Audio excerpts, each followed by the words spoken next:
When a UK VRN registrant transfers from registered associate nutritionist to registered nutritionist, they choose a specialist area of practice. RNutr must currently demonstrate knowledge and understanding in the 5 core competency areas, plus practical application of the 5 core competencies to 1 or more specialist areas of practice. The AFN has 6 specialisms: sport and exercise, nutrition science, animal nutrition, food science, public health and healthcare medical. In the new proposals, as mentioned previously, we have applied taxonomies of learning to help show the progression from ANutr to RNutr more clearly. In the ANutr competencies, more statements will fall under knowledge and understanding, or the bottom of Miller's pyramid, the knows and knows-how side. And at RNutr, more statements will fall under practical application, or the top of the pyramid, with wording used progressing towards the shows how and does side. You can see side by side with ANutr that some of the RNutr specialisms look like they've been cut down a lot. But what we've done is combine statements where we could, and we've removed any exact duplications that are already present at ANutr level. Because RNutr are and always have been expected to be demonstrating the ANutr competencies, there's no need for them to be repeated. Also, if you look at your specialism and think some of them sound similar to one of the ANutr statements, it should be that the language used is further up the taxonomy of learning, because as an RNutr, you'll be more experienced and showing practical application of skills. So, where things might sound similar, there are often subtle differences. As I mentioned, we've changed the structure of our competencies, and CC2 to 5 follow the knows how shows how split and Miller's pyramid.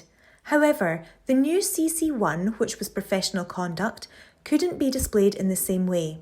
And this is simply because it's all about professionalism, conduct and practice, things that registrants should be doing, so there's no split able to be made as it's all practical.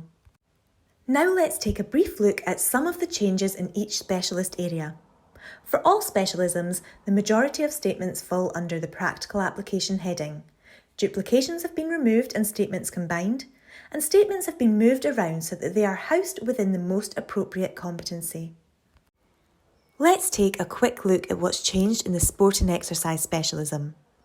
We've gone from 18 down to 16 competency statements, so a similar number as before. And here's an example of how something may have changed.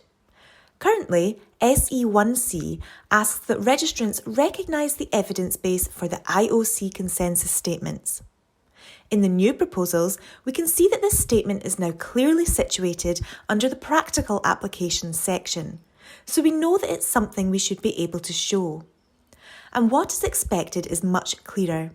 Registrants are expected to be able to access these documents and refer to them when required, rather than the vague statement that was in place before. Moving on to nutrition science. There are 16 sub-competencies, which is the same as before. And as an example here, you can see again that this now falls clearly under the practical section, so you can immediately recognise it as something you should be showing. The wording has also changed to provide clarity on what it is that you should be able to do. Registrants are asked to identify and describe related factors and then to demonstrate that they can apply this knowledge practically. In the animal specialism, the number of sub-competency statements has gone from 20 down to 17. And as an example, you can see that AN1C, which was simply a statement before, is again now situated under the practical section and lets registrants know what is being asked of them. Now, registrants are being asked to demonstrate that they can accurately assess nutritional requirements in their nominated species of expertise. In the food specialism, there's been a larger drop in the number of sub-competency statements, going down from 27 to 16. As mentioned previously, this is due to duplications being removed, statements combined where appropriate, and removal of statements already present in the ANutr competencies.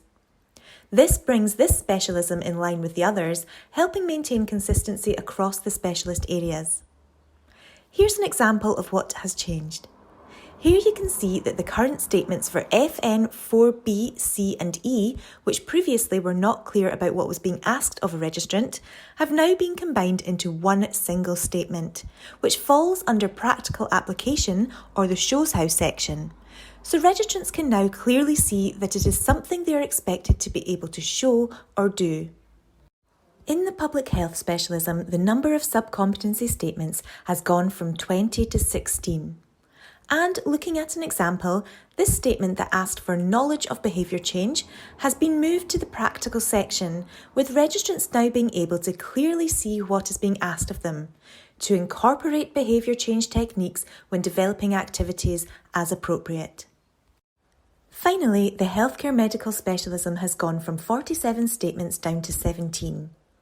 This specialist area has 3 extra sub-competencies under CC1, Professional Conduct and Practice, and this is because there are specialism-specific requirements such as GMC registration.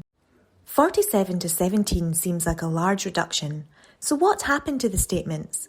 Well, this specialism was the most recently reviewed and updated, and we found that many statements were repeated from RNutr, which made the specialism in the RNutr document look more like a standalone area. So, once duplications were removed, statements were combined and all other changes made, we were left with 17 sub-competencies, which brings this in line with all of the other specialisms. Taking a look at an example, HC3B is currently a statement about the role of healthcare professionals, but it isn't clear what is actually being asked of registrants. Now, under the new proposals, this statement has been moved under the practical application section, with registrants clearly being asked to demonstrate that they are either delivering, referring or signposting to social and behavioural interventions as appropriate.